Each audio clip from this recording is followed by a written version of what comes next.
जय जय श्री राधे। माघ मास कृष्ण पक्ष की शर्तला एकादशी की व्रत कथा। एक समय दालभ्य ऋषि ने पुलस्त्य ऋषि से पूछा कि हे महाराज, पृथ्वीलोक में मनुष्य ब्रह्म हत्यादि महान पाप करते हैं, पराये धन की चोरी और दूसरे की उन्नति देखकर ईर्ष्या करते हैं, साथ ही अनेक प्रकार के व्यसनों में फंसे रहते हैं, फिर भी उनको नरक प्राप्त नहीं होता। इसका क्या कारण है? वे न जाने कौन सा दान पुण्य करते हैं जिससे उनके पाप नष्ट हो जाते हैं। यह आप कृपापूर्वक मुझे बताइए। पुलस्त्य मुनि कहने लगे कि हे महाभाग, आपने मुझसे अत्यंत गंभीर प्रश्न पूछा है।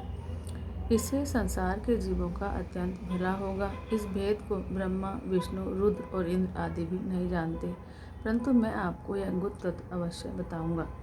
उन्होंने कहा कि माघ मास लगते ही मनुष्य को स्नान आदि करके शुद्ध रहना चाहिए। इंद्रियों को वश में करके काम, क्रोध, लोभ, मोह, अहंकार, ईर्ष्या और द्वेष आदि का त्याग कर भगवान का स्मरण करना चाहिए। पुष्य नक्षत्र में गोबर, कपास, तिल मिलाकर उनके कंडे बनाना चाहिए। उन कंडों से 108 बार हवन करना चाहिए।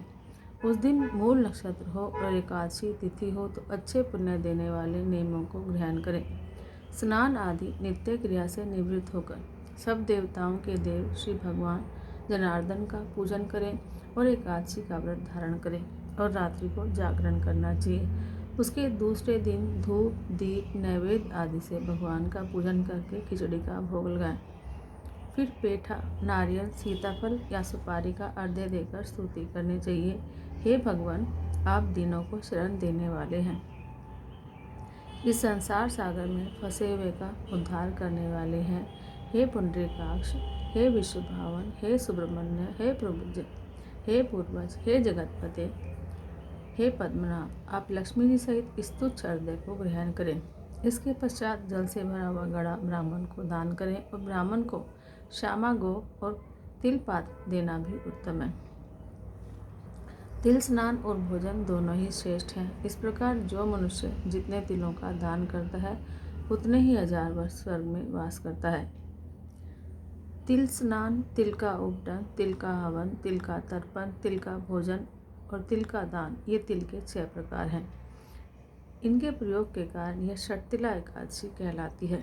इस व्रत के करने से अनेक प्रकार के पाप नष्ट हो जाते हैं। इतना कहकर पुलस्त्य ऋषि कहने लगे कि अब मैं तुमसे इस एकादशी की कथा कहता हूँ। एक समय नारद जी ने भगवान श्री विष्णु से यही प्रश्न किया था और भगवान ने जो शर्तिला एकादशी का महात्म्य नारद जी को बताया था वह मैं तुमसे कहता हूँ। भगवान ने नारद जी से कहा कि हे नारद, मैं तुमसे सत्य घटना सुनाता हूँ, ध्यानपूर्वक सुनो। प्राचीन काल में मृत्युलोक में एक ब्राह्मणी रहती थी। वह हमेशा व्रत किया करती थी।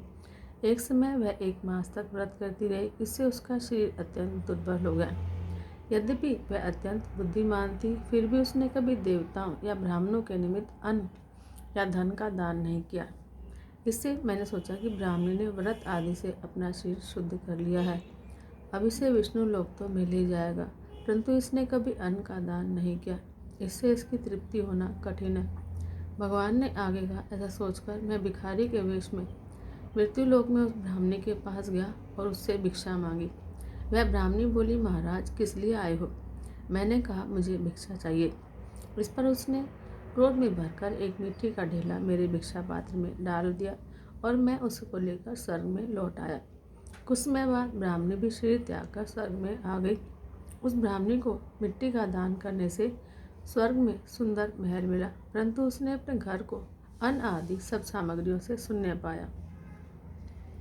घबराकर वह मेरे पास आई और कहने लगी, हे जनार्दन, मैंने अनेक व्रत आदि से आपकी पूजा करी, परंतु फिर भी मेरे घर में अन्न आदि कोई भी वस्तु नहीं है, इसका क्या कारण है? इस पर मैंने कहा, पहले तुम अपने घर जाओ, देव स्त्रियाँ आएंगी तुम्हें देखने के लिए, पहले उनसे शर्तिला एकादशी का पुण्य और विधि सुनना, तब द्वार खोलना। मेरे ऐसे वचन सुनकर वह अपने घर आई। जब देव स्त्रियाँ आई और द्वार खोलने को कहा तो ब्राह्मणी बोली, आप मुझे देखने आई हैं तो शर्तिला एकादशी का महात्म्य मुझे सुनाओ। उनमें से एक देव स्त्री कहने लगी कि मैं सुनाती हूँ। जब ब्राह्मणी ने शर्तिला एकादशी का महात्म्य सुना तब द्वार खोल दिया।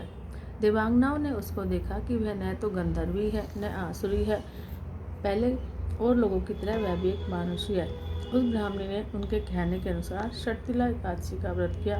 उसके प्रभाव से वह सुंदर और रूपवती हो गई और उसका घर अन्न आदि समस्त सामग्रियों से युक्त हो गया। अतः मनुष्यों को मूर्खता छोड़कर षटतिला एकादशी का व्रत और लोभ न करके तिल आदि का दान करना चाहिए। इससे दुर्भाग्य, दरिद्रता और अनेक प्रकार के कष्ट दूर होकर मोक्ष की प्राप्ति होती है। जय जय श्री राधे।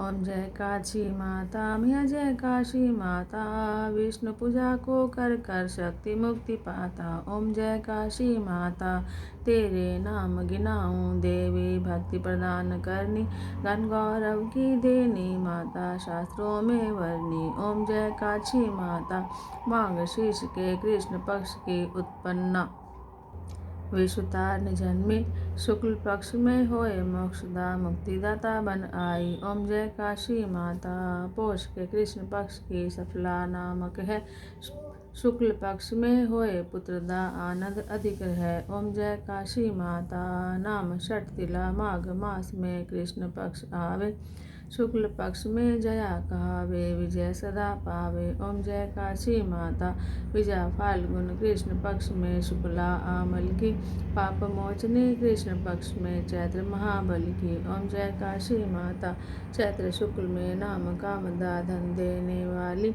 नाम बरूथनी कृष्ण पक्ष में बैसाख महावाली। ओम जय काशी माता, शुक्ल पक्ष में होए मोहिनी, अपरा ज्येष्ठ कृष्ण पक्षी, नाम निर्जला, सब सुख करने शुक्ल पक्ष रखी। ओम जय काशी माता, योगिनी, नाम आषाढ़ में जानो, कृष्ण पक्ष करने, देवशयनी नाम कहायो, शुक्ल पक्ष धरनी। ओम जय काशी माता, कामिका, श्रावण मास में आवे, कृष्ण पक्ष कहिए, श्रावण शुक्ला होए पवित्रा, आनंद से रहिए। ओम जय काशी माता, अजा भाद्रपद कृष्ण पक्ष की परिवर्तनी शुक्ला, इंद्रा आश्विन कृष्ण पक्ष में व्रत से भवसागर निकला। ओम जय काशी माता, पापांक्षा है कृष्ण शुक्ल पक्ष में आप हरणहारी, रमा मास कार्तिक में आवे, सुखदायक भारी। ओम जय काशी माता, देवोत्थाने शुक्ल पक्ष की दुखनाशक मैया, पावन मास में करो विनती, पार करो नैया। ओम जय काशी माता,